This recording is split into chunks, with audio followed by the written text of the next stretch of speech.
बिस्मिल्लाहिर्रहमानिर्रहीम। अस्सलामुअलैकुम किसान दोस्त फोरम में खुश आमदीद। फार्मर का सवाल ये है कि जानवर पिछा मार रहा है, प्रोलैप्स का केस है।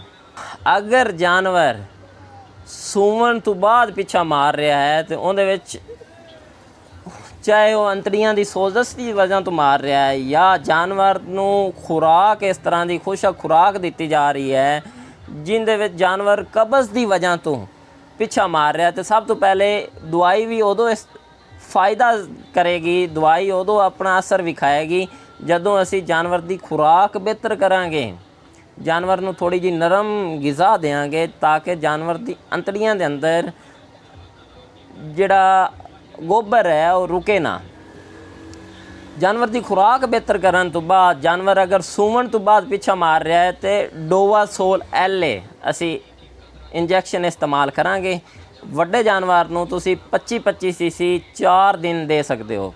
4 दिन जिहड़ा है वो गर्दन दे विच गोशत दे अंदर तुसी IM इंट्रामस्कुलर लगा सकते हो। सब तो पहले उनकी खुराक बेहतर करांगे, खुराक बेहतर करने तो बाद डोवासोल LA का इस्तेमाल करांगे।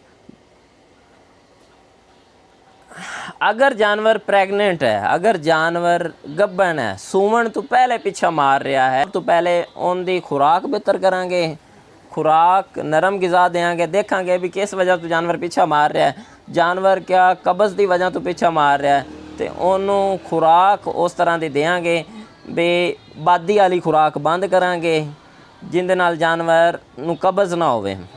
ते बेहतर तो है नाल LVGS तुसी मेदे का पाउडर भी दे सकते हो जिंदे नाल जानवर का मेदा सही तरह काम करे, रोटेट होवे, जानवर के मेदे नू या जानवर नू कब्ज़ ना होवे। उस तो बाद जानवर की खुराक बेहतर करने तो बाद अगर जानवर प्रेगनेंट है तो असी उन्होंने देंगे ऑक्सीफैन LA।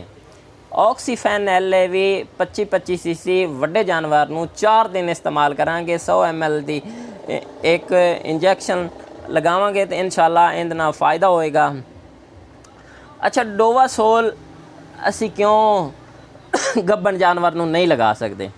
क्योंकि डोवासोल के अंदर जिहड़ा साल्ट है वो है ऑक्सी टेट्रासाइक्लिन प्लस फ्लोनेक्सन लॉक्सन वाला फार्मूला। लॉक्सन जिस तरह पहले मैं दस चुकिया लॉक्सन के बारे भी, लॉक्सन दर्द वास्ते इस्तेमाल किया जाता है लेकिन गब्बन जानवर नू असी इस्तेमाल नहीं कर सकते। तो इस वजह तो इहदे विच ऑक्सी टेट्रासाइक्लिन दे नाल फ्लोनेक्सन होवन की वजह तो गब्बन जानवर नू इस्तेमाल नहीं करांगे। अगर जानवर गब्बन नहीं है तो असी डोवासोल इस्तेमाल करांगे। अगर जानवर गब्बन है, प्रेगनेंट है तो फिर असी ऑक्सीफैन LA इस्तेमाल करांगे क्योंकि ऑक्सीफैन L के अंदर इनका साल्ट ये है कि ऑक्सी टेट्रासाइक्लिन प्लस कीटोप्रोफन, ये सेफ साल्ट है। ये असी गब्बन जानवर नू जिहड़े जानवर प्रेगनेंट है उन्होंने इस्तेमाल कर सकते हैं। बिल्कुल उस तरह 25-25 cc बड़े जानवर नू 4 दिन या जानवर के वज़न के मुताबिक तुसी डोज का इंतखाब कर सकते हो।